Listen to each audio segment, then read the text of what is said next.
7 சனியில் அவதிப்பட்டு ரெடிஃபாய் இருக்கக்கூடிய மகர ராசி அன்பர்களுக்கு வார தொடக்கம் 5ஆம் இடத்துல சிந்தனை நல்லா வேலை செய்யும். மனோகாரகன் 5ஆம் இடத்துல அற்புதமா இருக்கும்.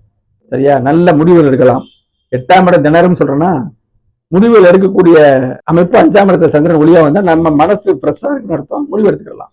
வயசுக்கு தகுந்த பலன். பிள்ளைகளுக்கு நல்ல விஷயம் நடக்கும். 5ஆம் இடம் வேலை செய்யும். அதிர்ஷ்டம் வேலை செய்யும். மனசு நல்லா வேலை செய்யும். இப்படி எடுத்துக்கலாம். அடுத்து 25ஆம் தேதி மேல 6ஆம் இடம் 2 நாளைக்கு ஒரு கதை சந்திரன் மாறுறாரு. வேலை, கடன் வாங்க எண்ணம், தாய்மாமன் உதவி, அவர் உங்க மேல ஒரு நல்ல அபிப்பிராயம் கொள்ளுதல், நீங்க அவர் மேல நல்ல அபிப்பிராயம் கொள்ளுதல், கடன் தீரல், சுபக்கடன் வருதல், இது பூரா வருமுங்க. வேலையில திருப்தி, நல்ல வேலைக்கு போகிற எண்ணங்கள் எல்லாமே உருவாகும். அடுத்து பாத்தீங்கன்னா 7ஆம் இடம் வரும்.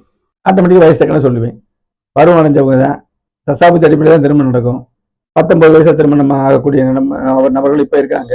நல்ல சுபத்துவம். 32 வயசு வரைக்கும் கல்யாணம் ஆகாம இருக்கும். 40 வரைக்கும் நடக்கல. கிரக சுபத்துவ பாவத்துவத்தின் படிநிலைகள், குவான்டிட்டி, அளவுகள். அந்த அமைப்புல 7ஆம் இடம் நம்ம பிரசாவம் 7ல இருந்தா நம்ம ராசியை பார்ப்போம். அந்த அமைப்புல ஆட்சி பெற்ற சந்திரன் வருவார்ல வார கடைசியில், அப்ப நல்லபடியா இருக்கும். திருமணம் செய்யலாமே என்கிற எண்ணங்கள், கூட்டுத்தொழில் புரியலாமே அப்படிங்கிற எண்ணங்கள், ஒருத்தர் மூலம் உதவி கேட்கற போகலாமே அப்படிங்கிற எண்ணங்கள் உருவாகும். வெற்றியும் கிடைக்கும். இப்ப ராசியை பார்க்கக்கூடிய அமைப்புல மீன ராசிக்கும் இந்த மகர ராசிக்கும் தான் ராசியை பார்ப்பார். இன்னொரு ராசி இருக்கு, விருச்சிக ராசி பார்ப்பார்ல. சரியா? இந்த 3 பார்வைகள். இப்படி மகரத்தை பார்ப்பாரு உச்சமா. ஒரு குரு பார்த்தாலே நல்ல அமைப்பு. உச்ச குருவா 1 வருஷம் லைட்டிங் பண்றாரு, ராசியவே ஃப்ரெஷ் ஆக்குறாரு. அப்ப பலவீனமான ஜாதகங்கள் கூட அவங்க வயசுக்கு எல்லா பாடம் நடக்குங்க உறுதியா.